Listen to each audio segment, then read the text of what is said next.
nothing really in my business has been planned, but that's the beauty of entrepreneurship, right? A lot of entrepreneurs don't start because they know business. They start because they have a passion. By far, the biggest telltale sign is when you have more business than you can handle, which is a great problem. Which is what you want. Most business owners and entrepreneurs aren't getting in this to have more than a full-time job. And they're not getting in it so they can have more stress and more worries. Just because you can doesn't mean you should. Just get started. It doesn't have to be perfect. It's not going to always look nice and clean and perfectly branded with your company logo on it. Just get it out there. The goal here is to grow your mind, body, business, money, and all the above, and to create the best life you want. And that involves having a business that is not a big headache. It's a business that creates peace of mind, success, and opportunities.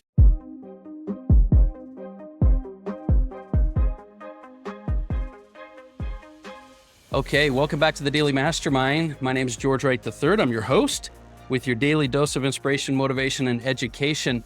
And as you know, the Daily Mastermind is here to help you create your best life, your daily grind, your mental strength, your energy, your business. And today we have, a literal masterclass on business infrastructure. We're super, super happy to have someone that I've gotten to know a little bit over the last little while, Alicia Butler Pierre. How are you? Welcome to the show. Hi, George. We're finally able to make the interview happen. I'm so excited. I know. What do you get when you take the two crazy busiest people and put them on a call? Well, it's an episode, right? So it's scheduled like 6 months in advance. I'm so happy to have you here. And for those of you that don't know Alicia, she's the founder and CEO of Equilibria. It's an 18-year-old operational management consulting firm. But her background was chemical engineer turned entrepreneur. We're going to kind of talk about that. But she's advised, designed, optimized processes for companies like Shell Oil, Coca-Cola, Home Depot. She hosts a podcast, Business Infrastructure, Curing Back Office Blues, which ranks in the top 2% in the world. And she's, an international speaker, coach, author, consultant. And she's got an Amazon bestseller, Behind the Facade, the world's first published book on business infrastructure. We're going to get into that quite a bit. But Alicia, I love your mantra, to leave it better than you found it. So that's a quick intro, but I am super happy that we're going to be able to talk some business and business infrastructure with people today. So thank you for taking time. This is great. No, thank you, George, because you've done so much just to help me and my team. And we all really appreciate it. Well, I'll tell you, you have, you've got a great team. You've got some great information.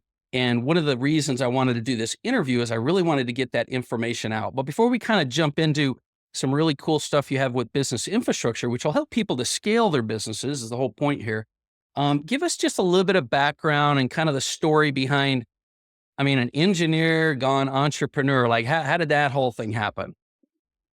It wasn't planned, that's for sure. And what's funny is nothing really in my business has been planned, but that's the beauty of entrepreneurship, right? Yeah. As you mentioned, George, I was working as a process engineer. So yes, my degree was in chemical engineering. And for your listeners, many of us chemical engineers work as process engineers.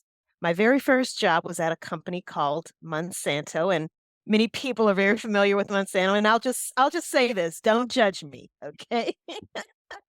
Because of the kind of things that they are known for doing.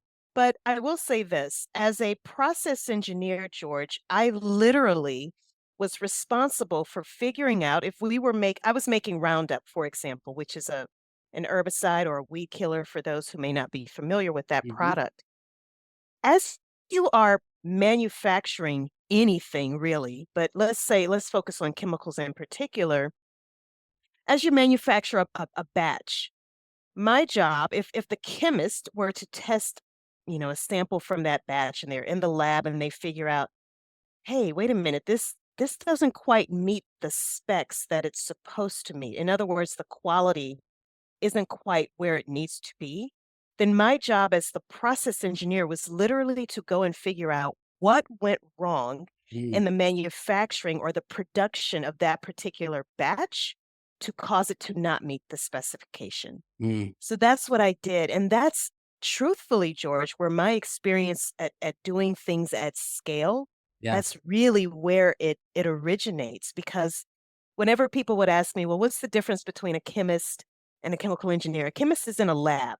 They're Yeah. doing things like in beakers and flasks and Yeah. things Yeah. like that. Whereas a chemical engineer is saying, okay, Mr. Chemist, you've come up with this formula. I'm going to figure out how to design an entire refinery or a plant that can produce that at scale. Yeah. I love that because I think if you look at the principle of it, and by the way, the reason I bring up the backstory, a lot of times I don't kind of bring that up is that, a lot of people don't realize that there's always business principles and success principles you can have in any job, any career, anything you have. But what I love about your career that went entrepreneur is your job was basically to take things that were happening and backfill and re-engineer the process to get them there or keep them there or make it better or one up it. And I think as entrepreneurs, because a lot of our audience is entrepreneurs, business owners, and things, a lot of entrepreneurs are good at getting the things going and getting some things started and trying to create results. And they don't really even sometimes even know how they freaking got there. Sometimes they just wish they had actually taken notes because, okay, we're getting this result, but now starting to grow. I might actually have to systematize this. I got to figure out why. Or as they grow, the wheels fall a little bit off the bus. And so now they're like, all right, where's it going wrong? What's happening? And so I love that you have that analytical mind because it's really actually not a common trait for a lot of entrepreneurs to have the detail a piece. So tell us because you've really, I got to say, you really created, and I don't say this lightly, this whole concept of business infrastructure, even though logically it sounds like something every business needs. So what is business infrastructure? What do you, as you kind of got into your business and your entrepreneur journey, and maybe you can use this as an opportunity to explain, how you kind of got into business infrastructure, but what is business infrastructure and how did you kind of get into that specifically based on your skill? Sure. So business infrastructure, the way I define it, is it's nothing more, George, than a system. And I know you are a person that's all about systems, but it's a system for linking the people that you need in your business, the processes that those people need to follow in order to produce whatever product or service you provide, and any of the tools and technologies that you need to provide those goods and services. Business infrastructure is about linking those three primary elements such that things can be replicated in a repeatable, sustainable, profitable manner. You just Um, said something that was so key that oftentimes we just hit the ground running. And we're throwing spaghetti against the wall when you think about it, right? And we're experimenting with, especially when we're first starting out. yeah, And what's going to stick? Because sometimes we might think we know what will stick, but the market, your customers, our customers will always tell us what they actually want, right? We go in thinking about what we think they need, yeah, but they always come back and let us know, well, this is what I actually want. yeah, And our job is to actually listen and make sure that we that we can somehow align what we think they need with what they actually want. The way I got into this, George, when I started my company, so I left behind, a career in chemical engineering, knew I didn't want to be in a chemical plant or oil refinery for the rest of my career. But there was something very poignant that I realized when I was working as an engineer. I didn't understand business, particularly, I didn't understand the language of business, profit, equity, yeah, accounts payable, all these things. It just seemed like a completely different language. I went back to business school. I was working full time during the day, going to school at night. Once I finished up my MBA, George, I decided to leave New Orleans. That's where I was living. And I relocated to Atlanta thinking, oh my gosh, I have this engineering background. I have these business skills now that I've just picked up. I'm yeah. going to blend those things together and get a job at Coca-Cola. And that Okay. didn't happen. Yeah, right. And Well, I don't so think go after exactly like they think they're going to happen. I don't know what that is with that, but so after about 2 months of looking for a job, working for someone else, I decided to actually I decided that my time would be better spent creating my own opportunity where I truly could combine all of these skills that I had into something that I'm passionate about. So believe it or not, my company Equilibria started back in 2005 as a professional organizing company, oh George. wow, So wow, for your yeah, listeners, If you're familiar with like people like Marie Kondo or the Yeah. famous show Hoarders, that's what I was doing. And here's what I found, George. The clients that I was attracting for whatever reason, the overwhelming majority of them were not chronically disorganized people. They certainly by no means were hoarders. They happened to be home-based business owners. And the reason things appeared to be chaotic was because they were trying to literally operate businesses from home, Mm. and they just needed processes to keep things on track. It wasn't about making things look aesthetically pleasing or organized. They needed processes and systems in place. Over time, as a result of really paying attention to what they wanted and me tapping into my background, that's where the process engineering started to come into play. It evolved from professional organizing to business infrastructure. What they really needed Mm. was an infrastructure, something that solid foundation that they could start to build upon and one day get out of that home office and into an actual commercial space and their businesses really take off. I love that. I think that there's so much to unpack there because first and foremost, I think people that are listening to this need to realize that what Alicia did is she started with her knowledge, skills, and passion in one type of business. And by doing it and creating action and moving, it morphed into what it is today. And I think that's a very, very important principle for entrepreneurs. You know, sometimes they think they got to have everything perfect, but it is about just following things that align with what you have. But the other point you made, which I really love, is you know I always try to think of how our audience will benefit, how the actual entrepreneur out there will benefit, and they may be at home just unorganized.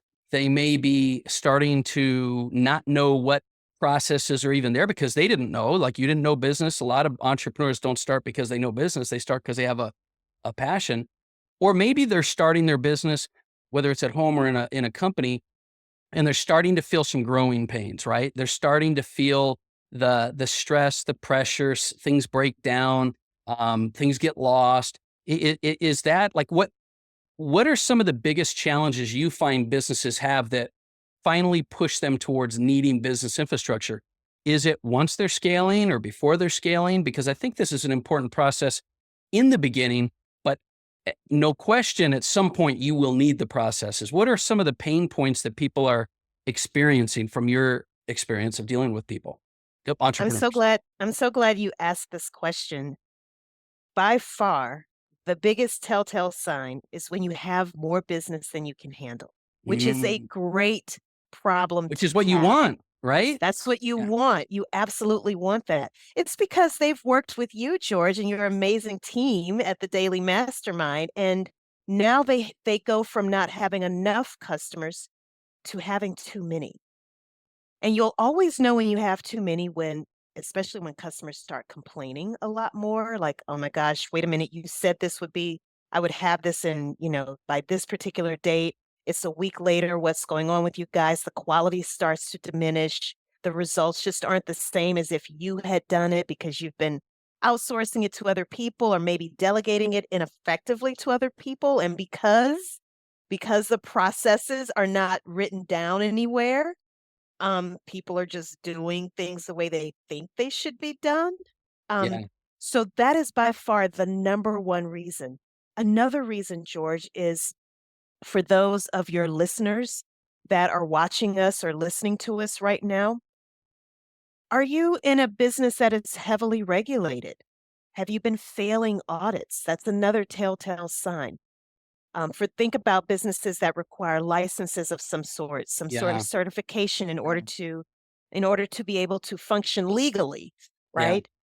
Another one is high employee turnover, just high team turnover. Mm, You might be working with a big team one. of independent contractors, and maybe now it's time for you to actually go from having independent contractors to actual full-time employees that work directly for you.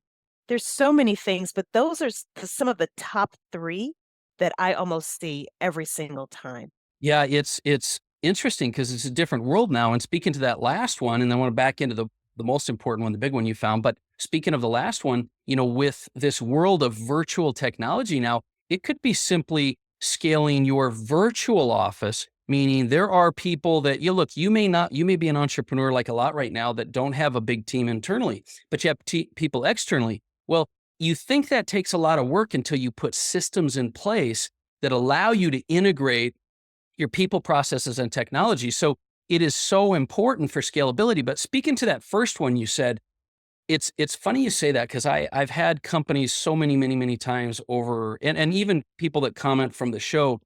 I had a group, in fact, just this holiday weekend, that they wanted help expanding their marketing.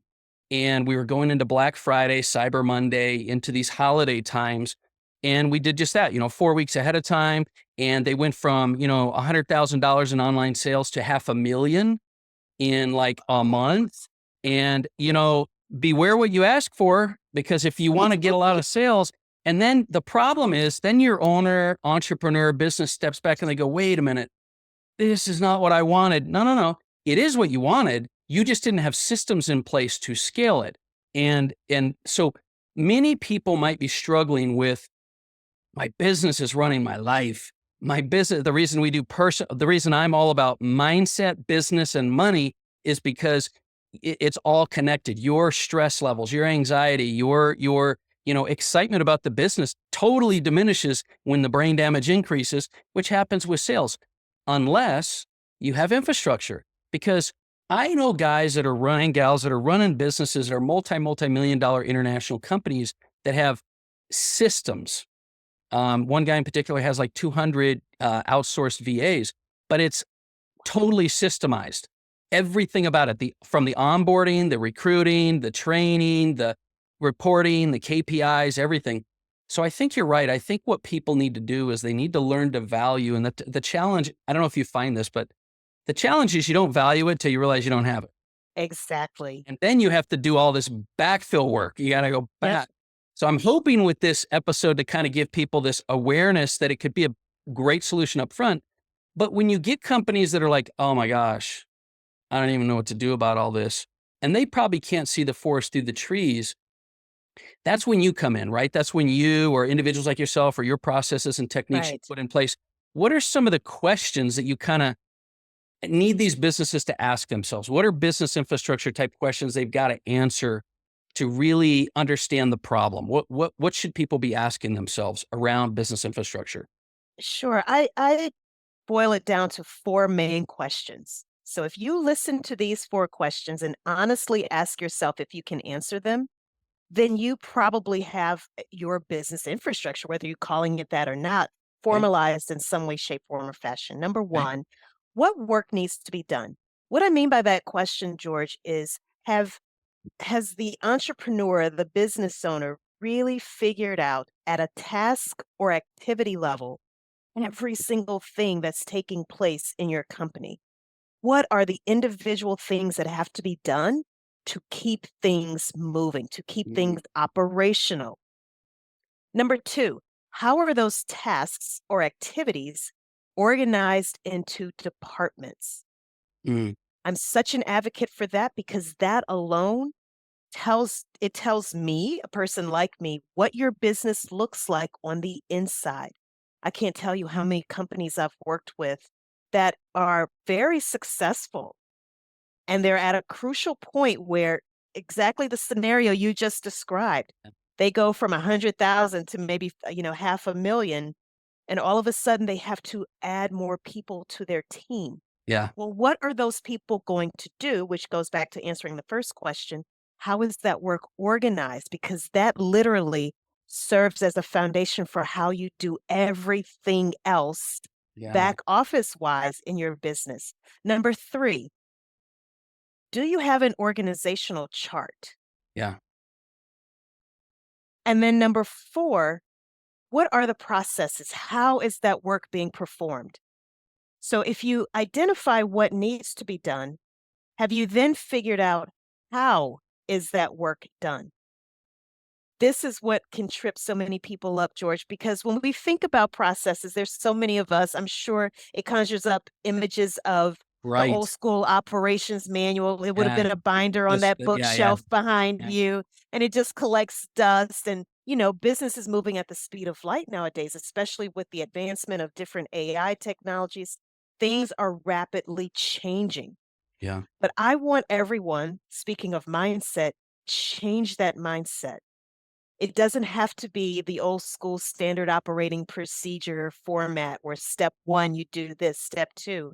You can take something as simple as your phone, use the audio recording device, the recording software that automatically comes with whether it's an iPhone or an Android. yeah, Just start recording yourself talking about how to do certain key things in your business. Then upload that audio into a free transcription service. There's so many of them out there, and guess what? You now have foundationally a process, yeah, yeah, right? That can easily be shared. It's in a digitized format. You can store it on Dropbox, Google Drive, wherever you keep your stuff. And that can easily be shared with people. To your point, George, we don't all have to be in the same space in order to get work done. right. There's so many digital technologies out there that make these things easier for us to do. We just need that business infrastructure to stitch all of these things together.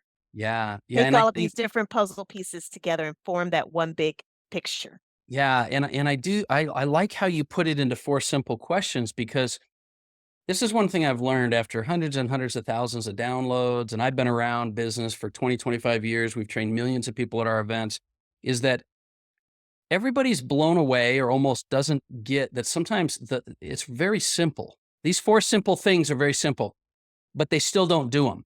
But these simple things and the devil's in the detail, and there's a lot of cool things that you have. We'll talk about some of your systems and things like this, but it starts there.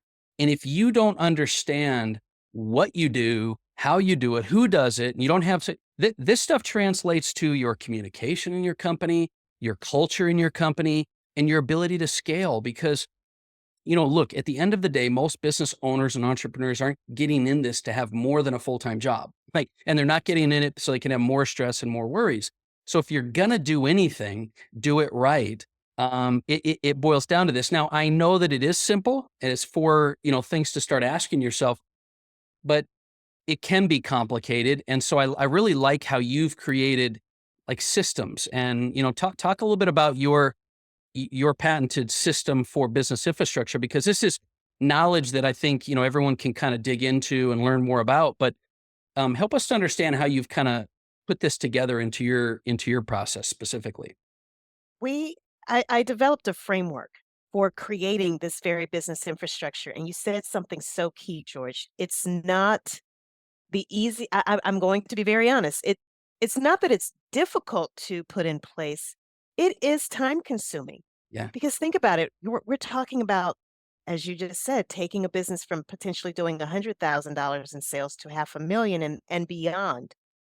Things change. What got you to the $100,000 is not necessarily going to be the same things that will get you to the half million plus, in revenue.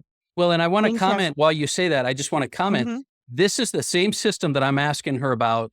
Just if you're listening to this, is the same system she uses for a company going from 1 million to 5 million or 5 million to 10 million, and that's the beauty of it, right? Now the 4 questions can be much more complicated for those businesses, but the system that I want you to talk about is this thing you've created that is the system that organizes it at whatever level your business is scaling, right? Would you agree? Yes, Okay. absolutely. You said it perfectly. Yeah. Yeah. So, yes, those 4 questions that we just talked about, this framework is actually broken down, George, into 7 pieces, if you will. Okay. And not every business has to go through every single piece or has to address every single piece, but that very first one you do.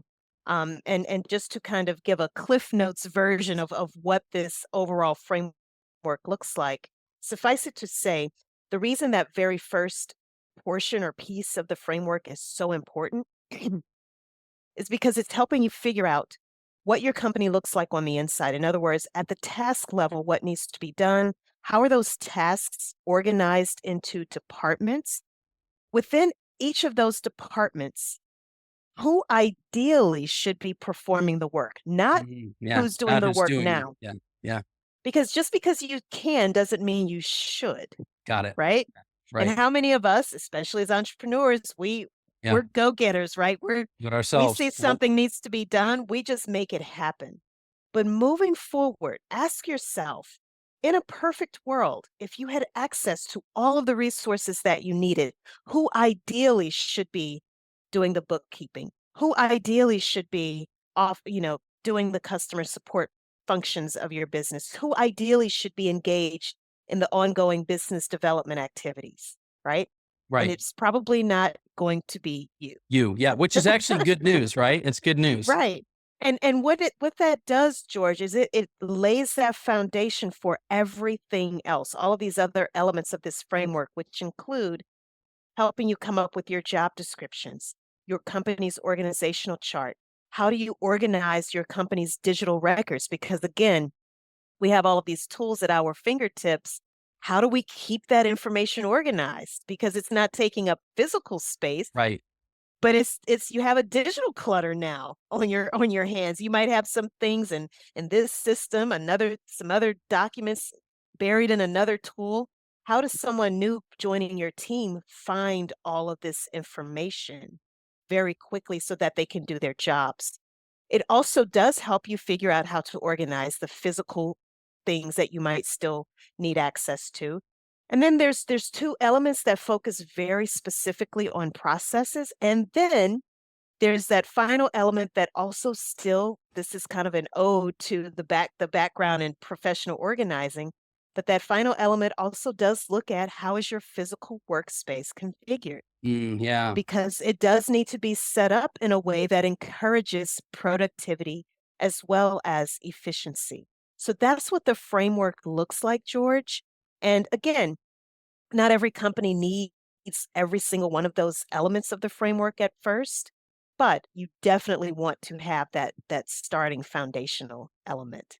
Yeah, and I think it's beautiful, and just to kind of highlight for people that might be listening to this, we're trying to keep it real high level because we're having, this is an audio show, it's not video, we can't put a bunch of stuff up, but I've looked at this process and I've looked at all these pieces that come together, and whether you're a small or a large business, when you're looking at job task analysis and organizational design and your records and your workspace and your paper management and your delivery timelines and what your operations manual look like, those are all pieces that are factored into this. And I think that, you guys obviously are very successful because you do an excellent job at a deep dive diagnostic and things like this. But I think that what we really want to emphasize today, and the reason I brought you on, is I really want to emphasize the benefits that people have, that if you just put a little bit of time and energy into this and you start asking the right questions, and you start putting the right systems in place, not only does it make it easier to scale your business, but your business can scale faster, and your business can scale at a whole new level, because it's not just about managing chaotic growth, which I think is what you do for a lot of big businesses, but it's about creating growth. And I think business infrastructure can absolutely help you to do that. So let me ask you this. Do you have any particular strategic, tactical things that you could recommend to entrepreneurs or business owners right now to digitize their business, or anything in particular you just want to kind of add for some value for our show? Is there anything that you have you could recommend at a real tactical level for somebody to maybe try to implement to help them with this Absolutely. process? Absolutely. I am a huge fan of YouTube. I'm a YouTube junkie, George. So, you know how I Who isn't, mentioned right? you can use something as simple as your phone to start recording how you do things Yeah. as a way of getting your processes documented and better formalized? You can also leverage video. For example, you can use Zoom.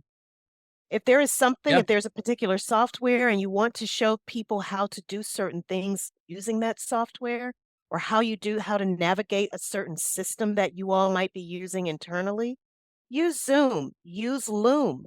There are free accounts that you can set up with both of those services. And Yeah. once you have those videos, you can upload that to a private YouTube channel that you can create, which would again would be free, And again, these are all resources that you can use to get the information out of your head, and it's not onto paper, right? But it's in some format that is very easy to share with other people, because you said something also really important. So many of us have virtual assistants that we work with who likely won't be in the same city as us. They could very easily be in other countries. They also have access to these same systems. That's the beautiful Yeah. thing about tools like Dropbox and Google Drive and YouTube. My team uses a tool called Notion. We also use Slack. Yeah. With the proliferation of all these AI tools, I'm sure you've been having the same issue, George. I Yeah. feel like my inbox has just become a cold, dark, and scary place. I mean, it has been overtaken by the spam. Yeah. Right? And so Slack is, yet again, another free tool that my team and I use to have these very targeted concentration. It's like instant messaging, but you can Yeah. also But share in channels. files. Yeah. Yes, Yeah. you can create channels. You can organize the things that you talk about into different channels or threads. It's a beautiful tool that we use, and Slack does integrate with Zoom and some of the other tools that you're likely already using. Notion is that tool that we use as our that's where we keep all of our processes. Now Notion does have a fee, but it is Oh, it's small it has compared to what you been can get. Yeah. oh, absolutely. We upload videos there. We upload actual PDF documents, Google Docs that we might have, Google Sheets. It has been a game changer for us. So those are just some basic tools that I'd like to share with your audience that they can start looking into right now. And probably it's tools they're already using. Yeah. Things like, you're already on Yeah. YouTube, right? Yeah. Yeah. Yeah. Why Well, and not I love, create your not only own do I love the channel? suggestions, I look, because those are really good, and you may have to kind of go back and look at, and replay that section of the podcast. But the reason I really love those, I want to emphasize the very first thing you said. As business owners, entrepreneurs, especially if we're growing our business, sometimes we're too we try too hard to make everything perfect, and we don't realize the benefit we can get by just videoing stuff you do. I can't tell you in hindsight how many times I've done this now and it's really benefited. I'll just be doing something and I'll screen record what I'm doing, or I'll just do it by myself on Zoom while I'm doing something.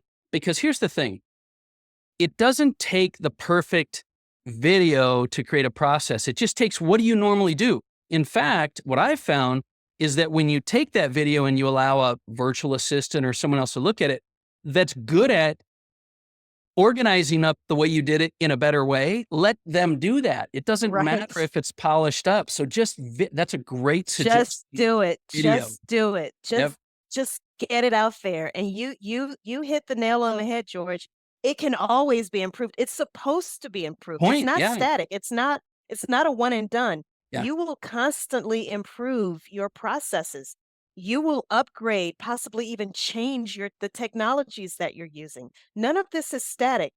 But the most important thing is just do it. Just get started. It doesn't have to be perfect. It's not going to always look nice and clean and perfectly branded with your company logo on it. Just get it out there. Yeah. And I'm telling you, if you guys think about the principle here also, why do professional athletes review the film?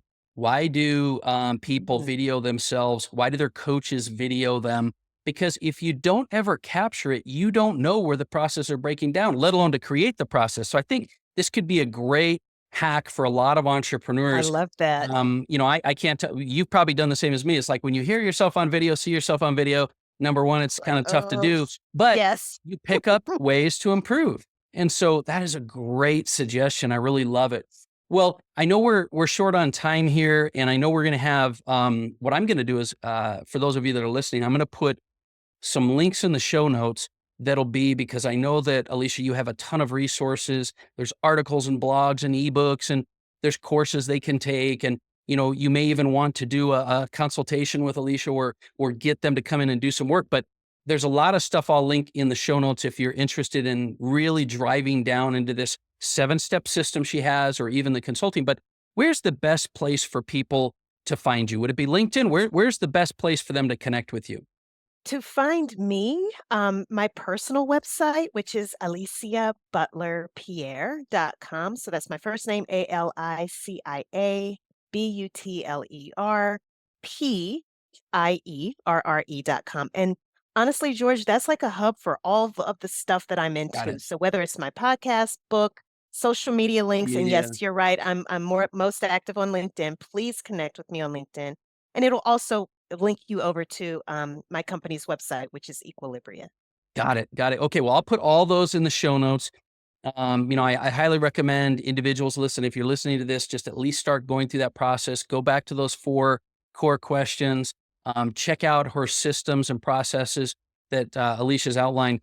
And what we'll have to do is we'll probably have, for those of you that are part of the academy, we'll have Alicia come in and really drill down deep into some detail for our business owners and members in the academy. But listen, everyone, I appreciate you being here. The goal here is to grow your mind, body, business, money, and all the above, and to create the best life you want. And that involves having a business that is not a big headache. It's a business that creates peace of mind, success, and opportunity. So I'm glad you listened today. Hit us up on the Daily Mastermind, at the Daily Mastermind, Instagram, Facebook, or hit me up personally. Love to help you out. And once again, Alicia, appreciate you being on the show. This has been great. I think people are going to get a lot out of it. So, No, thank you, George, for everything that you do. Because George, everyone, I am going to plug you, George. You didn't ask me to do this, but you uh, have been a godsend to us at Equilibria, and I thank you so much for everything that you've done for us yeah. and for what you do for entrepreneurs as a whole. Thank you. Well, you're welcome. And as always, I'm so glad we had this scheduled so we could get back together. But all right, guys, listen up, like and subscribe to the podcast, and we'll talk with you soon. Have a great day.